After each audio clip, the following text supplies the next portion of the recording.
As pessoas geralmente me chamam muito de Dai. E eu sou professora, eu sou pedagoga, né? E agora e também aspirante aqui, psicanalista. E sobre essa questão do TDAH, quando falaram do TDAH, meu olho já brilhou, né? Meu olhinho já, plim, plim, já brilhou. Porque essa questão do TDAH é uma coisa bem interessante, está sendo bem falada até ultimamente, né? Uhum. E é uma coisa assim que eu me identifico bastante.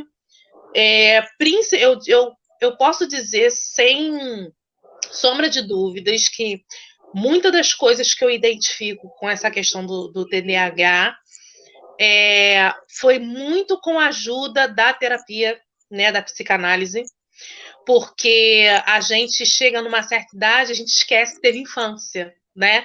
A gente esquece que teve infância, a gente esquece que teve adolescência, parece que a gente nasceu adulto, né? E assim, quando a gente começa a fazer a terapia, quando a gente começa a fazer a psicanálise, a gente começa a retornar, né, nesse mundo lá de trás, da infância e tudo mais, e a gente começa a resgatar muitas coisas, muitos acontecimentos, e no meio desse resgate você começa a olhar para si e falar assim, opa, peraí, tem alguma coisa muito estranha comigo, né? Tem alguma coisa muito estranha, alguma coisa que acontece que eu não estou conseguindo entender. Peraí, porque tem coisas, atitudes, tem gestos, tem coisas que acontecem comigo que eu não vejo acontecer com todo mundo que eu conheço, ou com a maioria das crianças com as quais eu convivi, adolescentes.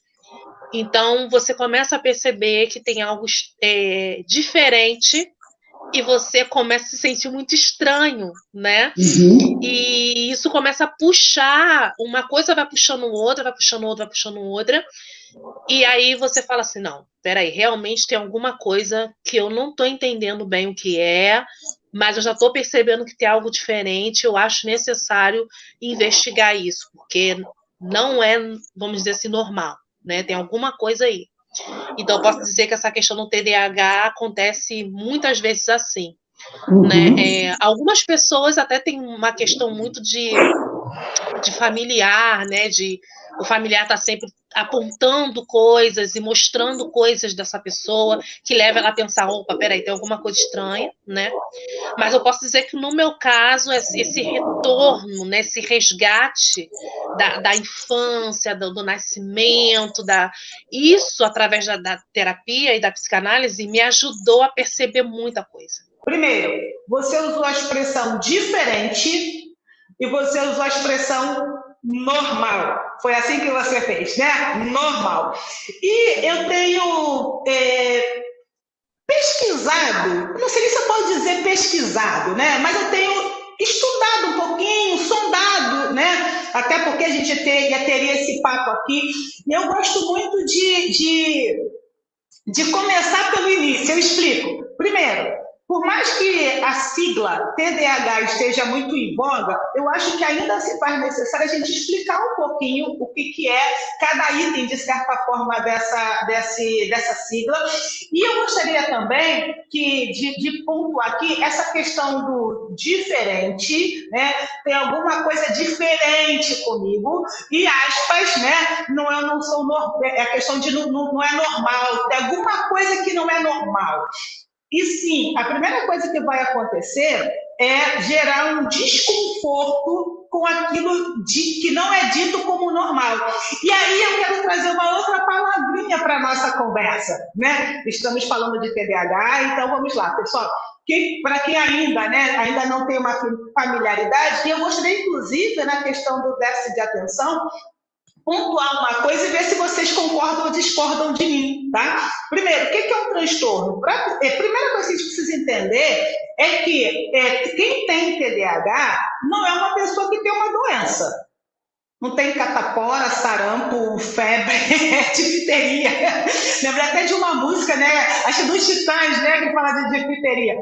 Então, assim, quem tem TDAH não tem uma doença. Ela tem um transtorno. E o que é um transtorno? Transtorno é algo que acaba incomodando ela e pode, né? Aí eu vou pegar o que a Cíntia falou, que ela, muito instintivamente, foi criando mecanismos e caminhos para com aspas também, que não faz expressão que ela utilizou, viver em sociedade. E, de novo, com aspas, ser normal. Eu quero muito pegar nesse normal, tá? E vocês todos vão entender. Então, assim, um transtorno é algo que acaba afetando esse comportamento, inclusive social. Então, não é uma doença, eu vou tomar aqui uma aspirina. Não, não é uma doença. A questão do déficit de atenção, há muito tempo atrás, quando eu comecei, há muito tempo mesmo, eu nem posso precisar quanto tempo, talvez mais de 20 anos atrás, quando eu comecei a pensar no TDA, né, como não tinha dessa junção, esse déficit de atenção, ele, para mim, há muito tempo atrás, estava muito relacionado a pessoas que tinham uma certa dificuldade de assimilação na escola. Pessoas que tinham dificuldade de aprendizado. Então, estou falando de séculos atrás, tá? Essas pessoas eram tidas, ou se fosse, entraria aqui que não é objeto a dislexia, mas eram tidas pessoas como um transtorno de déficit de atenção. E o que eu quero trazer para nós num primeiro momento? O déficit de atenção, com nenhum conhecimento que eu tenho hoje, não está intrinsecamente ou não é exclusivamente algo pautado para quem tem dificuldade de aprendizado. A questão da falta de foco pode estar. A falta de foco pode levar à dificuldade de aprendizado. Mas a questão, de novo, volto para a Cíntia, é descobrir a forma que cada um tem para aprender alguma coisa. Faz sentido isso para vocês ou não? Sim, totalmente. Exatamente isso. Na escola eu já me percebia como alguém que seria diferente. Eu percebia que se eu não assistisse uma boa aula, no meu caso, uma boa aula, eu sou muito visual, né? Eu não conseguia aprender. Então, se eu perdesse aquela aula, tipo, por motivos diversos, quando a gente chega na juventude, a gente acaba faltando mais à escola do que quando a gente é criança, né? Então, senti até mais na juventude. Eu não sou a pessoa que consigo ler e aprender. Eu até vou ler, mas se eu não tiver um vídeo, uma boa aula, não vai entrar, não vai funcionar. Desculpa, Cintia, eu estou rindo porque você falando do vídeo, e é claro, a gente não está falando de pandemia e também eu não sei se você estudou em escola particular ou pública, mas eu fico pensando você lá em 1900 na de Rosca, tendo os professores fazendo vídeo para você não aprender. Não tem, né? Só tinha aula na época, né? Mas como eu estudo até hoje, eu preciso de vídeos. Naquela época eram as aulas, né? Hoje são os vídeos. Nossa, graças a Deus por esses vídeos de hoje. Obrigado, YouTube. Obrigado a tudo isso, porque tem funcionado muito para mim. E outra coisa que afeta muita gente na fase escolar é que também vou falar nós, porque eu tenho quase certeza que a Dayana vai se encaixar. A gente estuda de última hora e tira uma excelente nota. Então, acaba sendo também um outro problema social que a gente começa a ter ali, porque a gente deixa para o dia anterior a prova e caminha desatento. Alguns são bagunceiros, não era meu caso, gente. E quando chegava na ela não prova, pode produzir provas contra ela, né, Dayana? E quando chegava na prova, tirava a nota alta. Olha, eu acredito que muitos TDAH tiveram aquela fama do bagunceiro que senta no fundo e que tirava 10. Sabe? Porque ele sentava no fundo por uma questão mesmo, porque você acaba perdendo o prazer naquilo que você não consegue compreender, você não consegue se encaixar. E aí vai ficando tão difícil, tão cansativo, que você acaba mesmo cedendo para ser a pessoa que conversa, que bagunça, você está disperso, né?